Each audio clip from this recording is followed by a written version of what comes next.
Now the next speaker, Toastmaster Deepika. Toastmaster Deepika, head in the clouds. Head in the clouds, Toastmaster Deepika. At about 12:35 a.m., Aziza woke up to the sound of her 8-month-old son Mohsin coughing badly. As she got up to address him, she noticed the faint glow from the streetlight outside illuminated the room, just like a candle in the dark. In that dim light, she observed that the room was slowly filling up with thick, white clouds.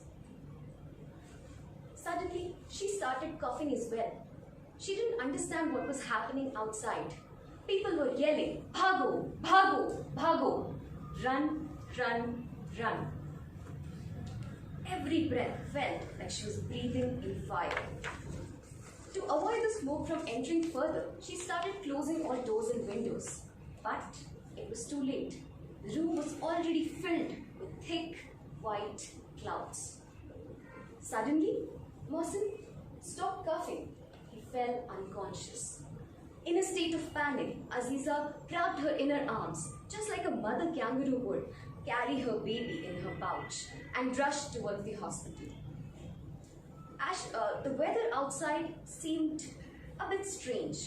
What was supposed to be a cold, chilly winter night didn't seem chilly at all. As she neared the crowd that was gathered outside, the screams started growing louder.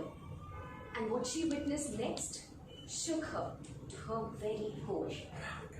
Friends, what do you think she saw? Good evening, Toastmasters and guests. Good evening. This is a story about an incident that changed the lives of an entire city forever. It started back in the year 1969 when Union Carbide Corporation, one of the first few companies to have invested in India, decided to set up a plant in the city of Bhopal. It was a win-win situation. It meant employment opportunities for the residents of the city and cheap labor for the company. The production started in 1979.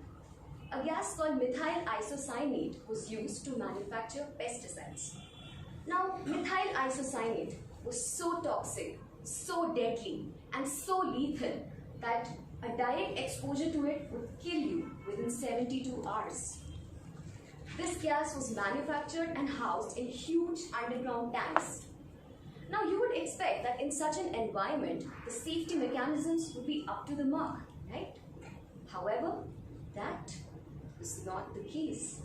Year after year after year, there were cases of spillage and leakage. In fact, in a few years, the situation worsened to such an extent that nearly all safety mechanisms were malfunctioning.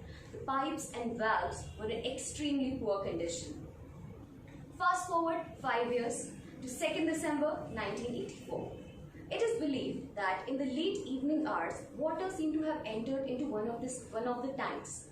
This led to an intense reaction that led to emission of heat, increase in pressure, and leakage of that toxic gas. By 11:30 p.m., the workers started to feel the exposure to the gas and started looking out for the leak. But as a concrete slab on the top of the tank cracked, the situation went from bad to worse. The temperature continued to rise and this gas was now venting out into the atmosphere. Just 5 kilometers from here was Aziza and her son Mohsin, completely unaware of the tragedy that was befalling on the city. In front of her eyes, she could see people fainting on the streets, vomiting, coughing, and some people gasping for fresh air.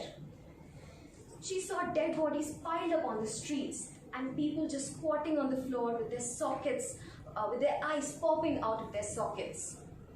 Trying really hard to ignore what was going on in front of her and determined to save her child, she continued to march towards the hospital. But to her dismay, the hospital was deserted. People seemed to be running to the other side of the town. When she finally got there, she saw that the people from adjoining areas were bringing in quilts and helping the victims. Feeling relieved, she sat down and soon fell unconscious. What happened next was a complete blur. Someone helped her up, took her to his house, gave her shelter, food, fresh clothes.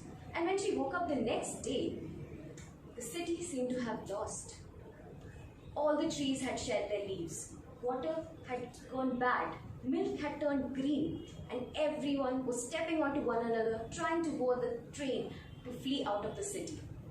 Somehow, Aziza and Mohsin managed to get away and escaped the thick, white clouds. Today, Aziza works as a health worker in one hospital in Bhopal and helps the other survivors. The suffering that fell upon the city is not yet over. Aziza lost most of her family members to blood cancer and breathing problems which stemmed out of exposure to this toxic gas.